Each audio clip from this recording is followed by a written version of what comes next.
The Trumpet Daily is presented by Stephen Flurry. The program analyzes world news and history from a distinct perspective and compares current events to prophecies found in the Bible.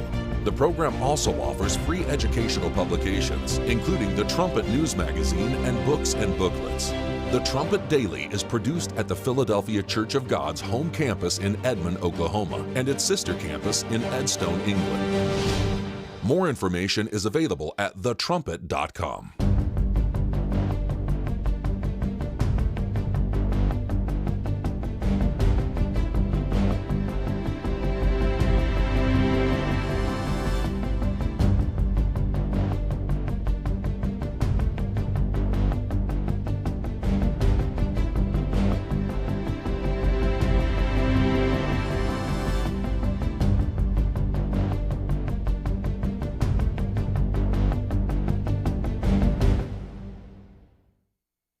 The Trumpet Daily program begins right now. Today's world news, what it means, where it's taking us. I bring you the one and only possible message of world peace. This is a message of hope, tremendous hope. And he said unto me, you must prophesy again. The Trumpet Daily program begins right now. Data centers, it's the first time in history we've been able to take a kilowatt of electricity and convert it into intelligence. I mean, this is the miracle of AI. We could actually manufacture intelligence. AI, well, first of all, software came upon America and the world in our lifetimes, and it was the greatest extension of human capability. Now we have AI comes along, and it's the greatest increase in productivity for humans ever. I mean, this is it's not only going to cure cancer, but it's going to eliminate all kinds of, drudgery, repetitive jobs. I mean, this drives things forward. So jobs will be different, but if every person in this country can have a free assistant that speaks 30 languages and can code, that's not a bad thing. I mean, in terms of what this can do to transform, it's going to touch every company, every job, every community, but it's going to be transformational. But we also need it for national security. There's no chance that national security is going to be completely tied to AI. Just go back to last spring. I mean, Iran launched 500 missiles in Iran from Iran to Israel in one day. 498 were shot down because of AI. And Americans, that at the end of that day said, what was the score of the ball game? Without AI, Israel might have been obliterated in one day. So, I mean, it's not just some future theoristic, It's here. It's here right now, and we need that. What are the pros of ChatGPT? The number of people that reach out to us and are like, I had this crazy health condition. I couldn't figure out what was going on. I just put my symptoms into ChatGPT and it told me what test to ask the doctor for, and I got it, and now I'm cured. Like, that's great. That happens a lot. Wow. You can definitely learn anything. Anything? Pretty much. I haven't found anything I can't learn. You can use it for like advice about your life. People talk about all the people in their life and trying to figure out what to do. The idea is it's like a general purpose sort of life advisor. We have this like genius level at everything, intelligence, sitting there like waiting to unravel the mysteries of humanity. And do you use ChatGPT when raising your baby? I do. I cannot imagine having gone through that, like figuring out how to raise a newborn without ChatGPT. Clearly, people did it for a long time, no problem. Yes. But yeah. So I know it clearly was possible. Yes, it was possible. But I have relied on it so much. One of the things that I'm worried about is just the rate of change that's happening in the world right now. This is a 3-year-old technology. No other technology has ever been adopted by the world this fast. It is a truly general purpose thing. The same thing that can figure out how to go cure a bunch of diseases can be used in a bunch of negative ways. Again, this has gone really well so far, better than I would have thought. If you look at the trajectory of the last 3 years, we have integrated this into our lives, into society. People use it in all sorts of really great ways. And we've been able to get, so far, a lot of the benefits. And I think we've done a good, thoughtful job as a society of mitigating the downsides. But we're still feeling our way through this. And I'm sure as the intelligence keeps ramping, there will be a lot more to come. Where's all the information coming from? Well, at this point, it generates a lot of its own information. Something tells me this is not going to end well. So much confidence in the technology, just as we've been so confident in technologies of years past.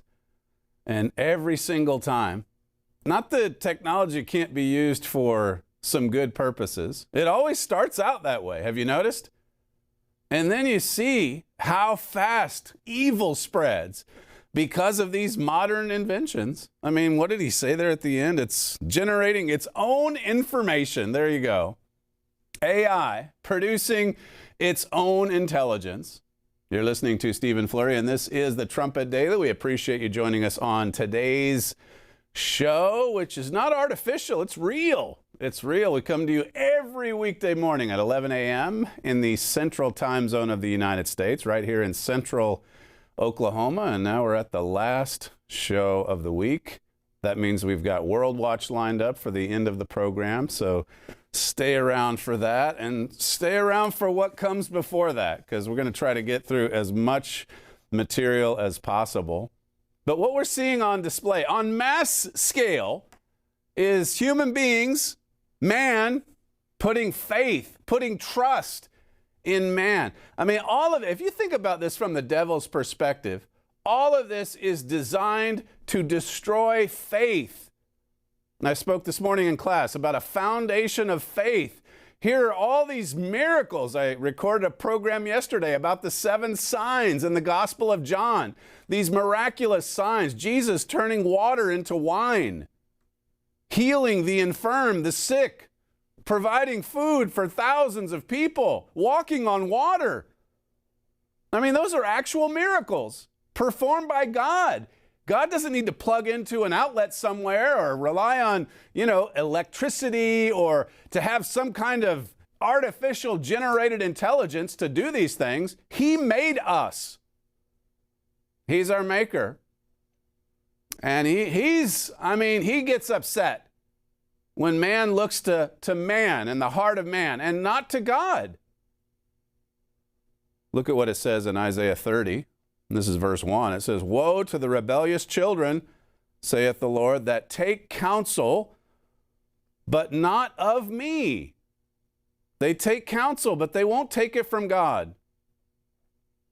It says here, "And that cover with a covering, but not of my spirit, that they may add sin to sin." And that's what we're going to see in the years ahead, if we even have that many years. We're just going to add sin to sin.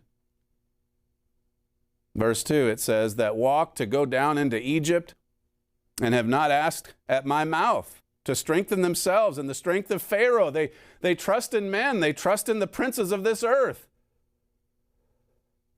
It says, "And to trust in the shadow of Egypt. Therefore shall the strength of Pharaoh be your shame, and the trust in the shadow of Egypt your confusion."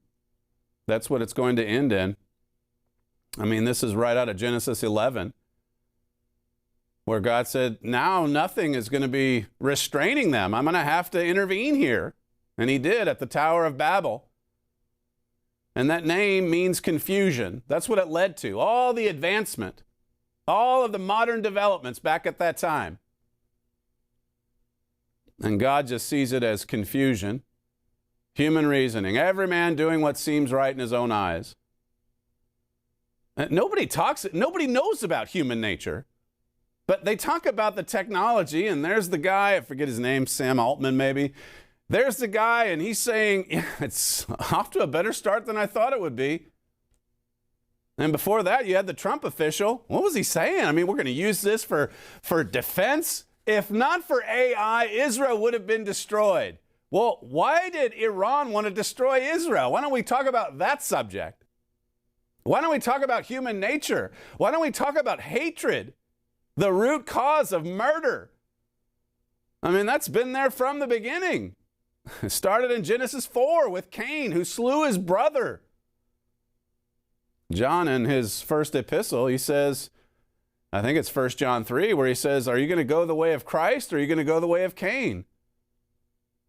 What happens when murderers use the AI technology? It's already being used for so many evil and filthy purposes. And yet we're just going to ignore it. I was telling, I mean, this dates me a little bit, but I've been around this college long enough to know that when, I forget the exact year, but when Google was the big thing, a Google search, the search engine, We were there telling our students, look, don't forget about going old school. You know, go to the library, turn the pages of a book. You can't trust a lot of the sources on a Google search. Don't let it do the work for you. Now you've got AI. I mean, they can write the entire paper. They can just generate all of this information on its own, says the guy there in the cold open. What is it doing to our minds? What is it doing to our thinking? And what is it doing to our faith? Jesus said when he returns, he wondered if he's even going to find any faith. I went through the example of the centurion and his servant who was sick and about to die. And in that case, Jesus marveled and said, I've not seen so great faith. Here's this man who comes very humbly before Christ. He's a Roman officer. They didn't treat their slaves well, most of them, but this one was different. And he says to Christ, you know, can you come and heal my servant? Will you do that? It wasn't even a doubt in his mind. He knew Christ could. He asked him if he would. And then the officer said, I'm not worthy for you to come into my house. I work in the army. I understand about the chain of command and authority. You just speak the word, and that'll be sufficient for me. And Christ marveled at his faith. He was looking to God. You don't see people looking to God. God's not even in the discussion. He's not the one being talked about. Instead, people are beating their chests saying, look at what we've created. Look at what we've made. This is unbelievable. This is a miracle. I told the team this morning, keep your eye out for how many times just Joe Schmo or the President of the United States or anyone in between uses the word miracle, just casually throwing it in there. Yeah, the Middle East peace. It's a miracle. And we did it, by the way. We caused the miracle. Is there such a thing as a man-made miracle? Satan has his counterfeits. Always. Satan wants to destroy your faith in God. And the only way that faith is going to endure is if it's Christ's own faith, because Christ never wavered. He never doubted. He never ventured into gray areas. He was grounded in the truth of God. He is the truth, as it says in John 14. There are no substitutes. You can't survive on artificial faith. It's got to be real. It's got to be Christ in you. There's so many passages that warn, yes, they warn us of putting our faith, our trust in man. It says it brings us under curses. Time magazine named the person of the year the architects of AI. It's perfect. In this world of fakery and phoniness, the person of the year is not a person. Well, I guess the architects, maybe that's loosely referring to all of these brilliant minds in Silicon Valley. I mean, they've created intelligence. They're that smart. For decades, humankind steeled itself for the rise of thinking machines. As we marveled at their ability to beat chess champions and predict protein structures, we also recoiled from their inherent uncanniness, not to mention the threats to our sense of humanity.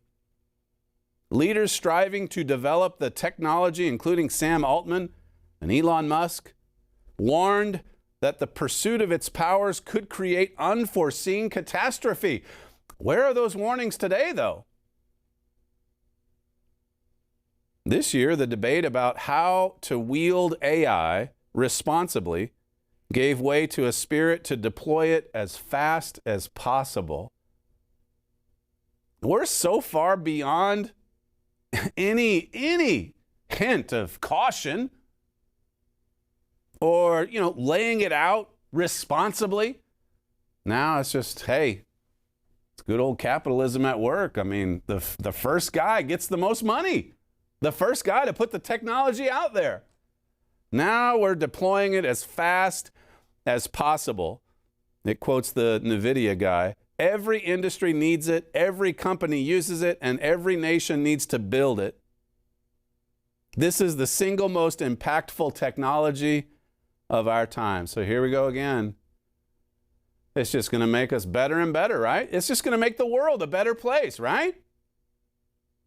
I think back to an article we handed out in Principles of Living here at the college. I think Herbert Armstrong wrote it in 1971. And he was talking about the 1960s that they had just come out of. And he said that during that decade, knowledge doubled. Knowledge increased 2 times. But then he said, so has evil. Why this great paradox? What is wrong with man? Why won't these technologies solve the problems of human nature? They can't. That's the point. Only God can. You know, you have this vivid and all these memorable parallels. Jesus Christ carrying out his ministry, healing the sick physically. But then also in the spiritual sense, we need healing as well. And that takes a miracle from God. It takes God to perform something miraculous. And you can read about that miraculous transformation in Romans 12 and verse 2. The new creation, 2 Corinthians 5 verses 17 and 18, I think it is. Our dependency is on the material realm solely. I mean, you can see it. Like I say, we're right at Genesis 11. History's repeating itself. And God's going to intervene yet again. Some jobs will disappear, but he dismisses notions of a catastrophe. This is back to that Time magazine article.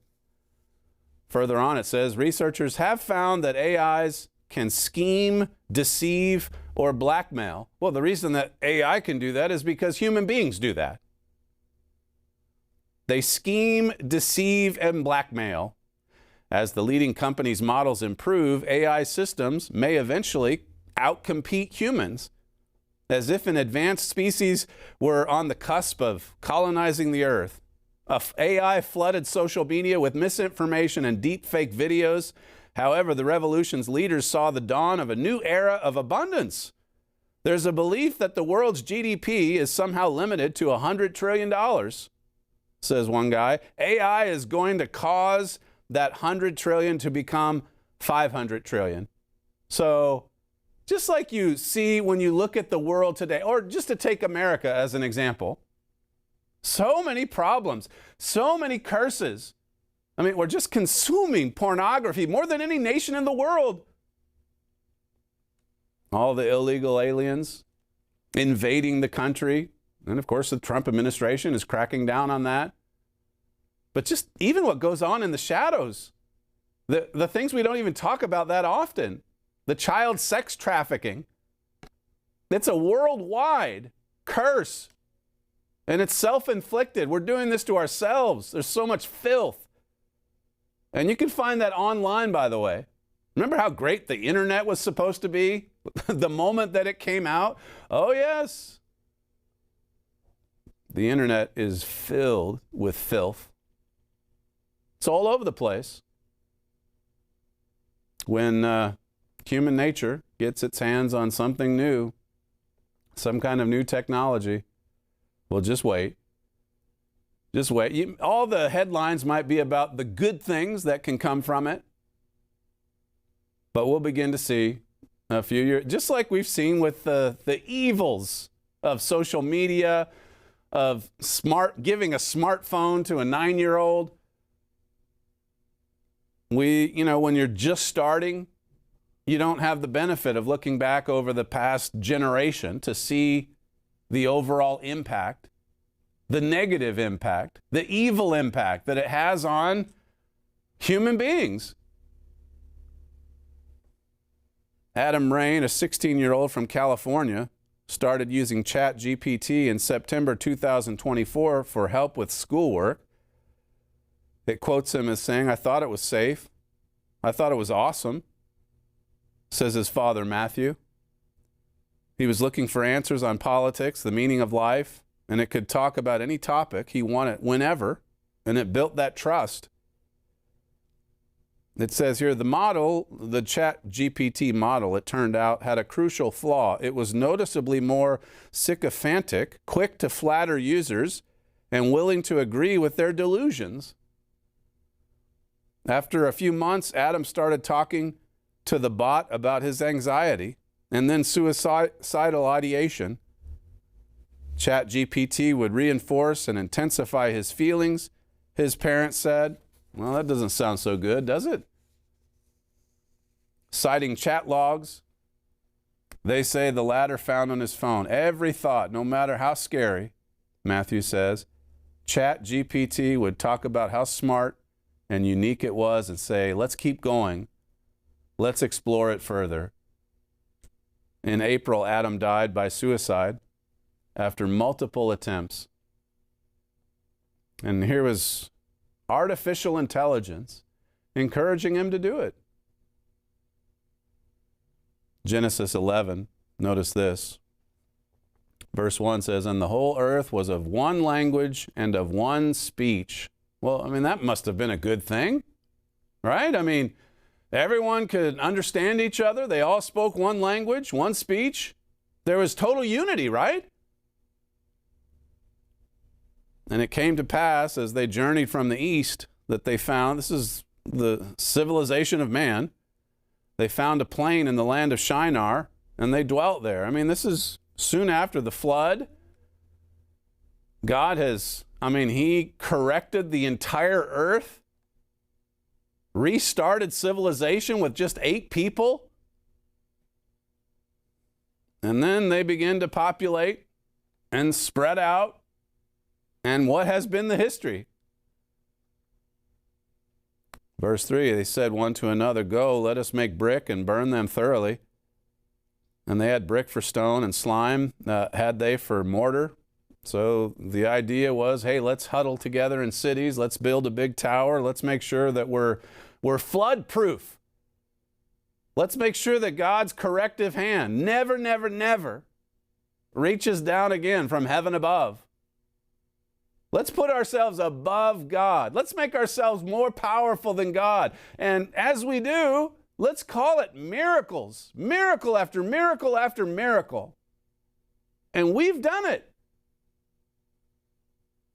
Verse 4, "And they said, Go to, let us build us a city and a tower whose top may reach unto heaven, and let us make us a name, lest we be scattered abroad upon the face of the whole earth." So the civilization that sprung from these city-states, well, they being filled with human nature in every case, whether on the individual level or the national level, they started to compete, they started to fight. Verse 5 says, "And the Eternal came down to see the city and the tower which the children of men builded.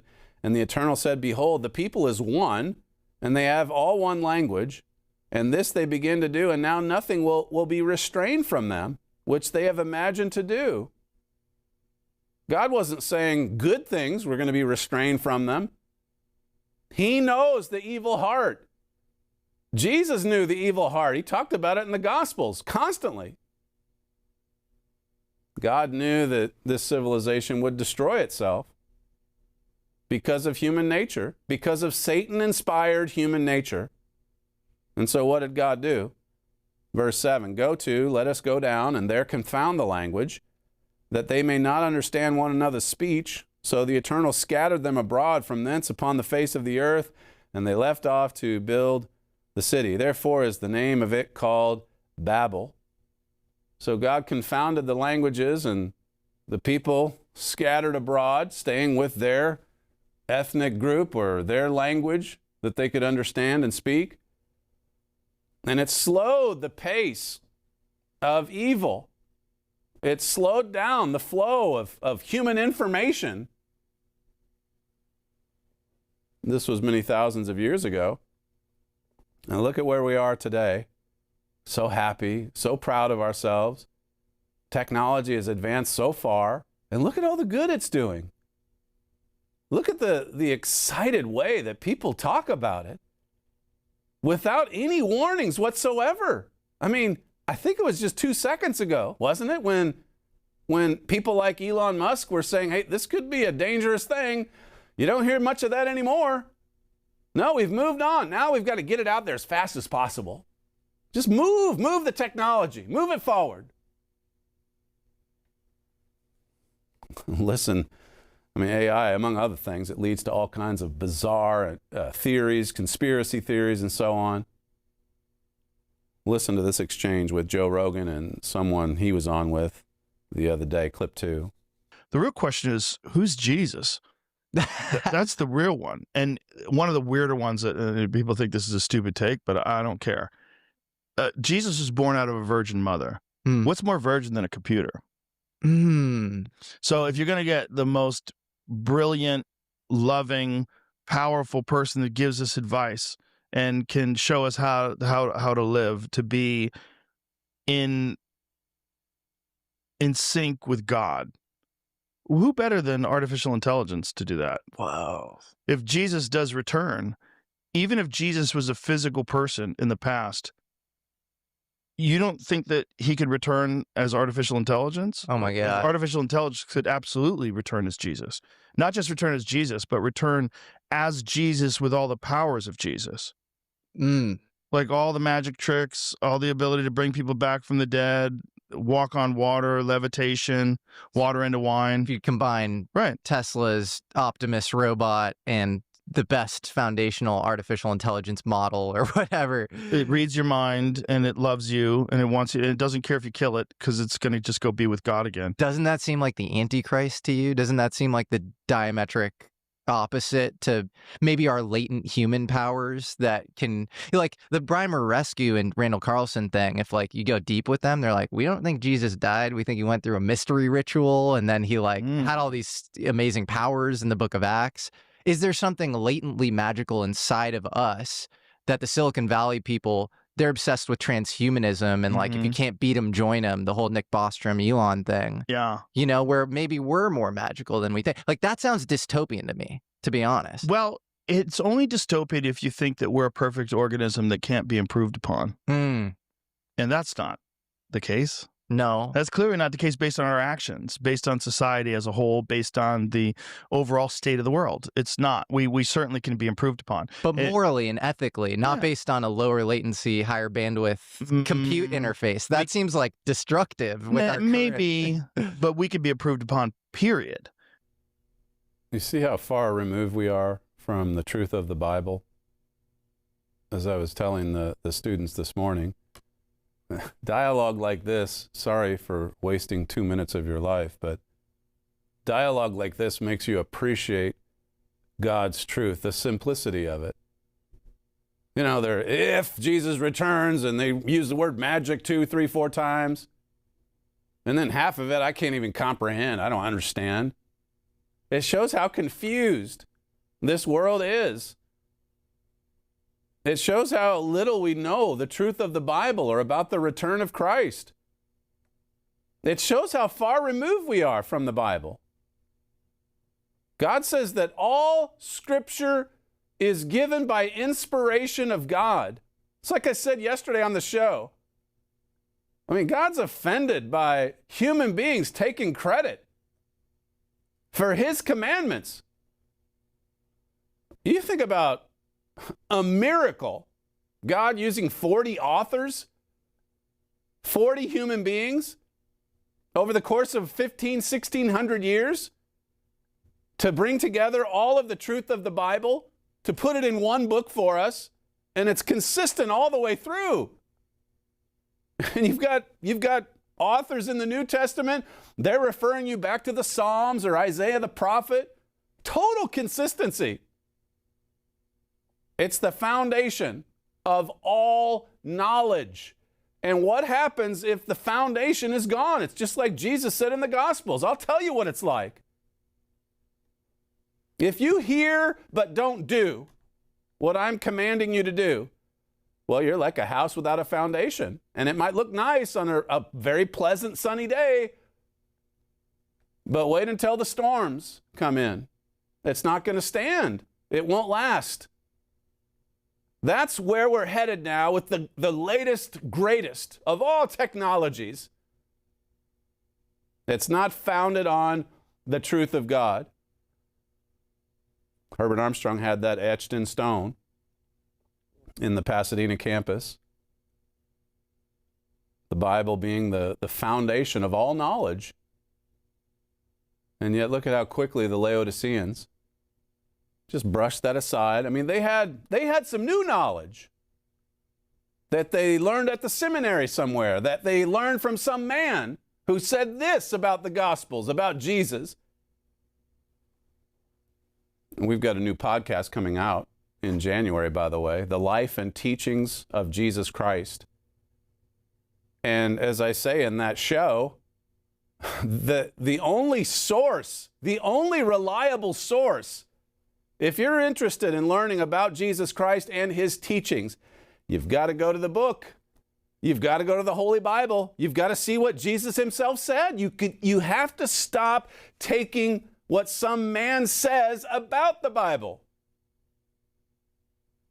Put your faith and your trust in God and his word. Believe it, as Herbert Armstrong so often said. Don't believe me. Believe the Bible. Blow the dust off the Bible. You hear that exchange, as I just said, and it makes you so much appreciate Mystery of the Ages, the Holy Bible, the correspondence course that we have, 36 lessons. So far removed. Time magazine article says, is it worth killing our own children to get a leg up on China? It's important for defense. It's important for companies. And it also hurts our children, but hey, you gotta take the good with the bad. I mean, that's just the way it goes. We are drawing near to the return of Jesus Christ to this earth. It's going to come upon us suddenly, as the scriptures relate. And human beings aren't going to receive it well. They're actually going to fight against Christ. It's because we've put our total faith in man. And we love this world.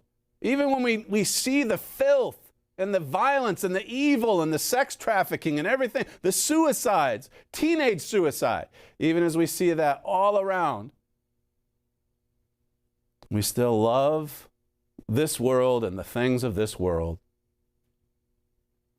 What is there to love? I mean, listen, we have a hopeful message. God's people are the most positive, joyous people on earth. But Jesus did say, you better watch and pray always. Watch events in this world and pray for God to stay at the center of all that you're doing and all that you're involved in, so that you may be counted worthy to escape what's coming. We want to escape what's coming.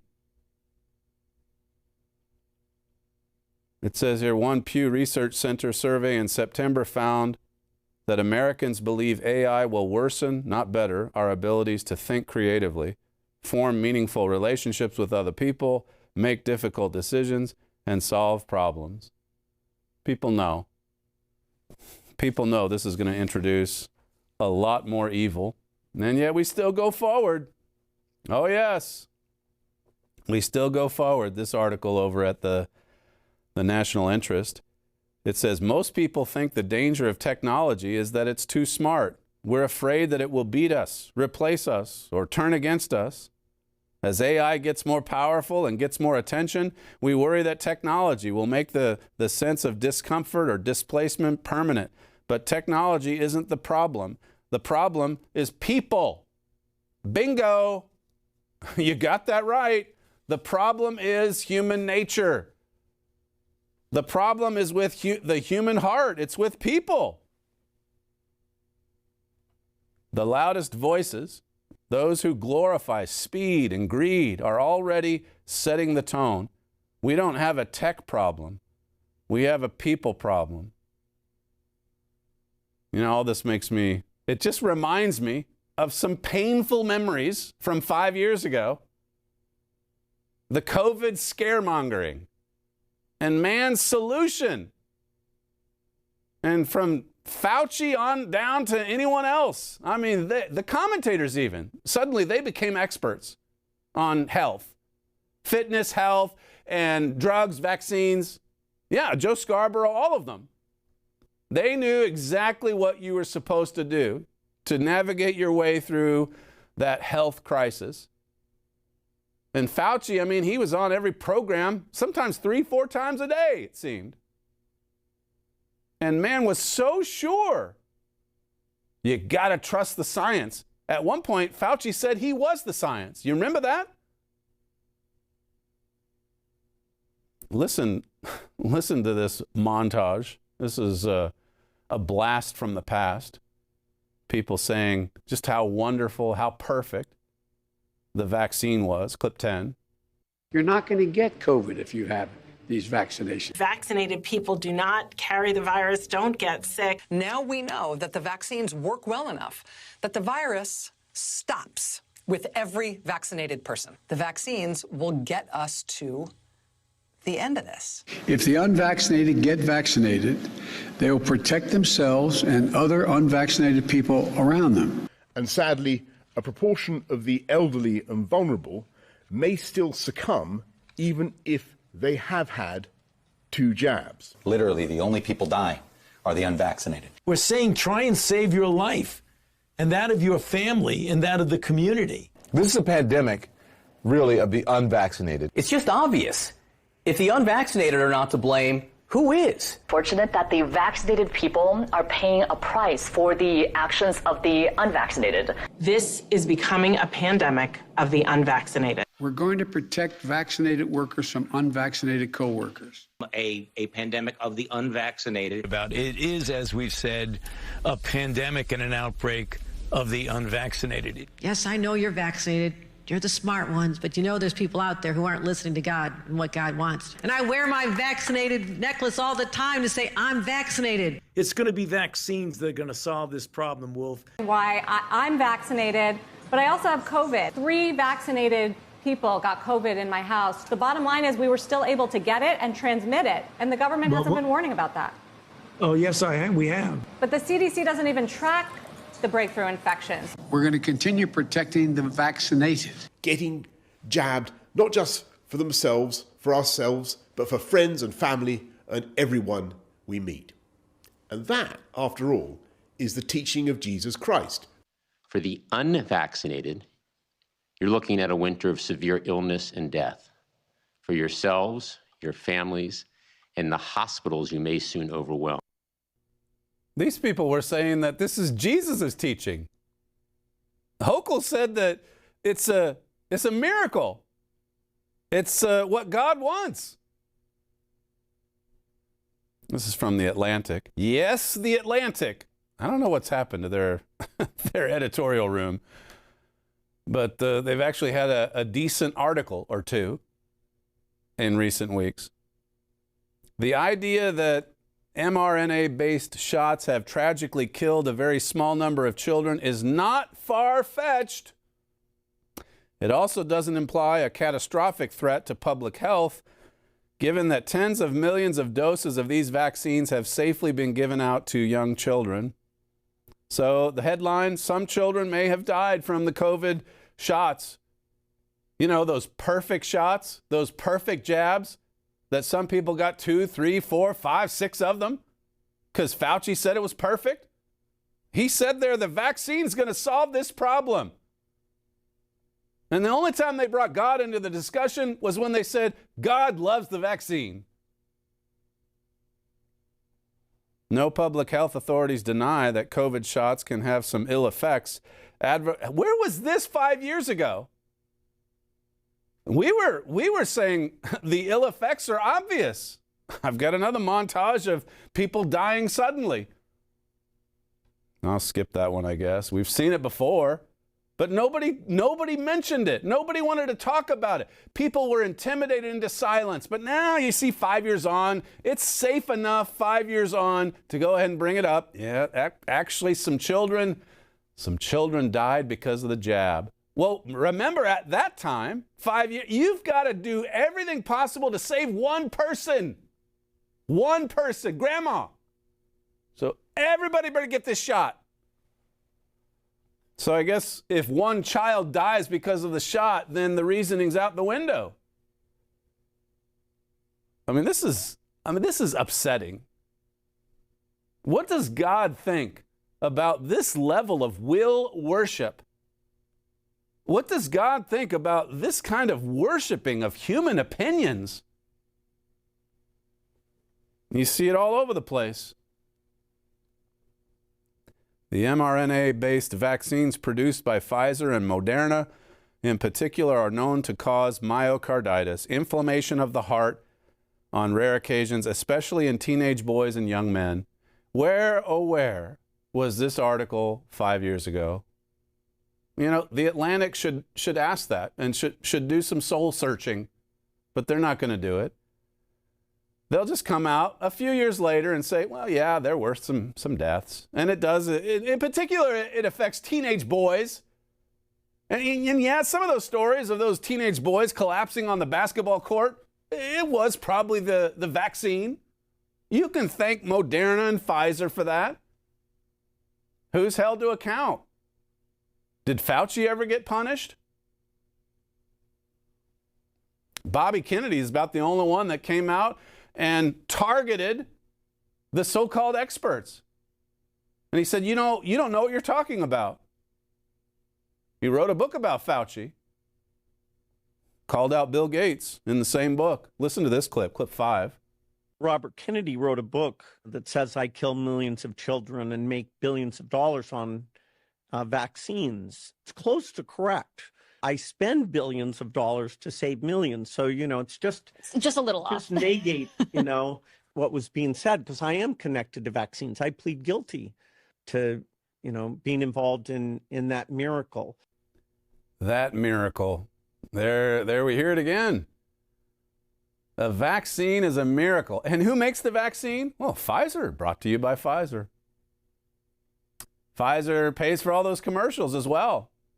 And that's why the talking heads, they love Pfizer because they're being sponsored by Pfizer. There's no foul play going on anywhere in all these agencies, in all these platforms. They're all connected, but they all just want to save one person, right? Just one person. The level of arrogance, it's off the charts. In August 2021, U.S. physicians published details of a 42-year-old man's post-vaccination death from myocarditis. Similar cases trickled in from other countries too. South Korean researchers and public health officials who tracked post-immunization fatalities very closely identified a total of 21 deaths from vaccine-induced myocarditis, all in adults, during their country's initial COVID inoculation campaign. In 2022, one of my former instructors found that children could also be at risk of death. Writing in a peer-reviewed journal, he and his colleagues described the cases of 2 teenage boys who died of heart damage after receiving their second Pfizer dose. So there you go. Psalm 118. Verses 8 and 9, it says, it's better to trust in the Lord than to put confidence in man. That's been the message of this show from the beginning. That was the message in 2020, as hard as it was to deliver it, because no one else was saying it. But we did, because it was based on the Bible, not artificial intelligence. It was based on God's truth. It's better to put your faith, your trust, your confidence in God, not in man. It says it's better to trust in the Lord than to put confidence in princes. Princes can look the part. They may sound super intelligent. They may know everything about artificial intelligence. But God is a jealous God, and he says, I want you to put your faith and your trust in me. Just do it. Just do it. You don't see a lot of faith or the humility of that centurion in so many of our leaders today. This article about President Trump and just how much change has happened in America because of him. It says he was the first political figure to offer a coherent account of where America had gone wrong, and the first to propose a genuinely different prescription for fixing the rot in our institutions. I skipped the first part. It says, well, it just talks about these moments. September 11, 2001, how that because of 9/11, that was sort of the close of the 20th century. And then we got off to a new start, a new century. But he says here, in retrospect, Donald Trump's 2015 presidential campaign was the true start of the 21st century. And then why? And it goes on and gives that quote I just gave to you. And says other things too. He restored a sense of national pride. And I mean, MAGA's put America first. You know all these things. It says here, Trump rekindled enthusiasm for Americanism, both as a feeling of patriotism and a conviction in our culture, customs, and history. He uses words and imagery to spotlight examples of historic greatness to which any American of any race, sex, class, or religion can aspire. He puts America first. Many Americans want this. They love this. And at the same time, many Americans, as this article brings out, this is from Real Clear History, they're putting their faith and their trust in a man, in a Jeroboam type, in a leader, yet again, another human being. Listen to this from Donald Trump with respect to the Iran nuclear strike last summer, clip 6. The Atomic Energy Commission said obliterated, and the people that have seen the site said obliterated, and frankly, Iran said it was obliterated. And to show you how accurate it was, and you know, I fight for the pilots because the pilots and those people went in there at great risk, and they hit every single target on every single bomb, and they did a lot of damage. And for them to be given anything less than 100% of the credit is unfair. So I will tell you, the Atomic Energy Commission said it's like gonzo. It's one person actually used the term obliterated. But Iran actually said that they probably can never go there again. They can probably never start there again. If they ever started, they'd probably choose a new site. But regardless, we took out the Iran nuclear site with great talent. No other country could have done that. No other country has weapons like we do, but no other country could have done that. We have the best weapons in the world. We have the best military in the world. And when we took out Iran, that allowed for peace. There's no way that, and I really have great respect for the King of Saudi Arabia, for the Emir. I'm friendly with UAE. These are great people. These are actually great people and great leaders.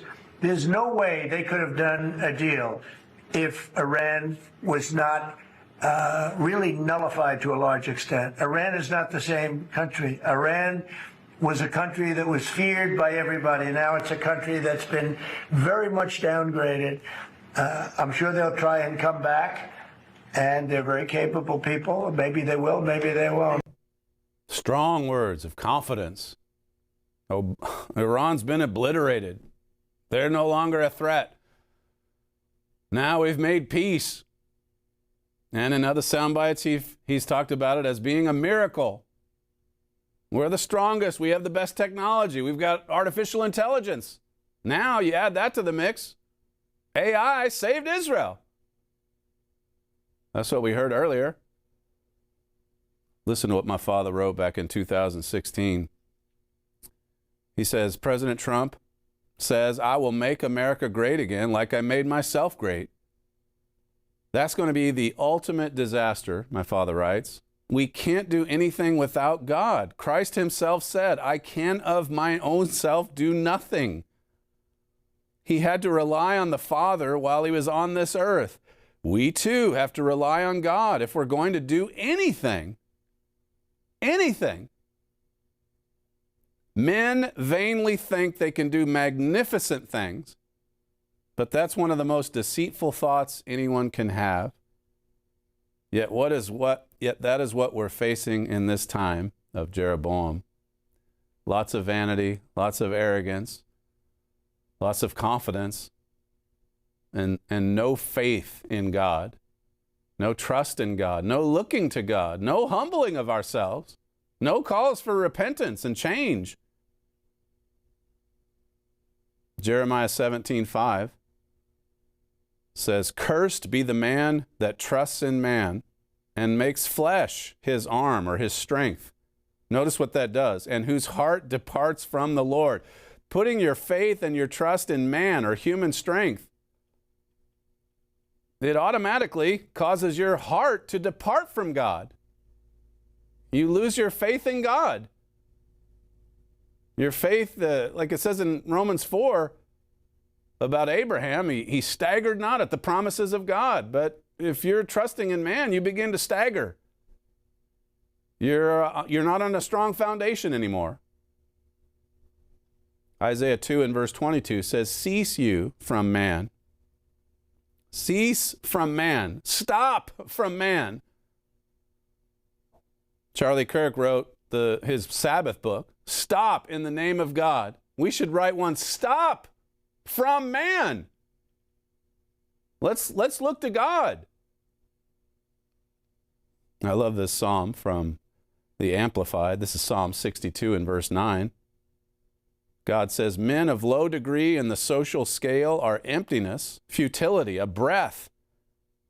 That's the men of low degree. Men of high degree in the same scale are a lie and a delusion. Even the scholars and the experts are a problem. It says, "In the balances they go up, they are together lighter than a breath."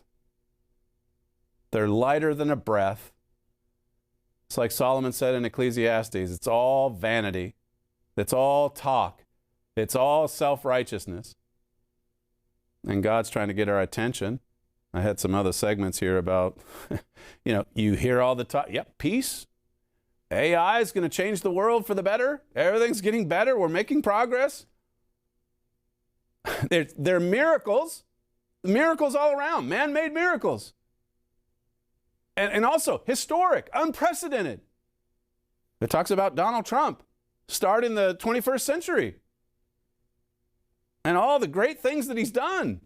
So many historic developments. And at the same time, unprecedented levels of destruction, like the flooding in the Northwest right now. I'll have to cover some of that next week, I guess. You've got the rise of German nationalism. Here in the real world, you've got the rise of German nationalism, and that has America's blessing. Human nature has not changed for the better. In fact, 2 Timothy 3 says it's waxing worse and worse. As Christ said, watch and pray always so that we might escape what's coming. I'm going to reserve the last couple of minutes for WorldWatch, so it'll probably take you a little bit over, but we won't charge you for that extra content on today's show. You're listening to Stephen Flurry, and this is the Trumpet Daily. We thank you for joining us today. We thank you for joining us all week, some of you, and we'll see you again next time.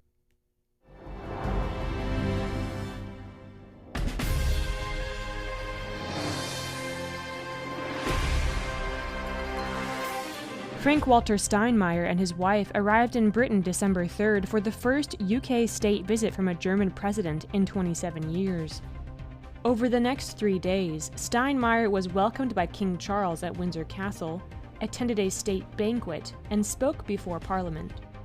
He also met with Prime Minister Keir Starmer. Britain has worked hard to draw close to Germany over the last few years. King Charles's first state visit as monarch was to Germany. Prime Minister Starmer's first foreign trip after attending a NATO summit in the US was also to Germany. The two countries signed their first friendship treaty since the end of World War II this summer, which includes a pledge to assist one another, including by military means, in case of an armed attack on the other. Britain's fraught history with its former foe should not be cast aside so casually. Biblical prophecy warns that its trust in Germany for security is a deadly trap. To see how, read our recent article, Aiding the Enemy. A short-lived Trump-brokered peace was shattered December 8th when Thailand announced that it had launched air and ground operations against Cambodia, killing at least 1 soldier and wounding at least 8. The Telegraph pointed out that the peace deal did not address the root causes of the dispute or detail a path to resolve issues.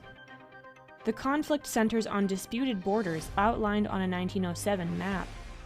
In July, the two sides fought a brief war, causing hundreds of thousands to flee their homes. President Donald Trump pressed the two sides into a peace agreement in October, one of several hastily constructed deals that could fall apart. President Trump's peace deal included demining operations and international monitoring, but violations, both alleged and real, began almost immediately. Thailand suspended its involvement on November 10th, and now the exchanges have escalated from small arms and landmines to fighter jets and armor. The resumption of this conflict adds to President Trump's list of failed peace initiatives due to his fundamental misunderstanding of human nature. To learn more, read The Fatal Flaw in Trump's Foreign Policy. A lasting peace is possible in Gaza, Friedrich Merz said December 7th during his first visit to Israel since becoming Germany's chancellor in May. During the joint press conference, Israeli Prime Minister Benjamin Netanyahu agreed. Merz confirmed that Germany would not recognize a Palestinian state at this time, as some other European governments have. He also promised that the arms embargo Germany placed on Israel earlier this year would be a one-time occurrence. Before visiting Israel, he visited Jordan rather than meeting with leaders of the Palestinian Authority. The meeting in Aqaba, Jordan, focused on strengthening economic and defense ties and improving regional stability, Jordanian news agency Petra reported. In the meantime, Netanyahu announced that the U.S.-led peace initiative between Israel and Hamas will soon move into its second phase, which obligates Hamas to disarm. Netanyahu knows that a two-state solution would lead to Israel's destruction. However, Psalm 83 prophesies Germany will ally with various Arab countries to achieve this exact goal. To learn more, read our Trends article, Why the Trumpet Watches an Alliance Between Arab Nations and Europe. To learn more about current world news and how it relates to Bible prophecy, please visit thetrumpet.com.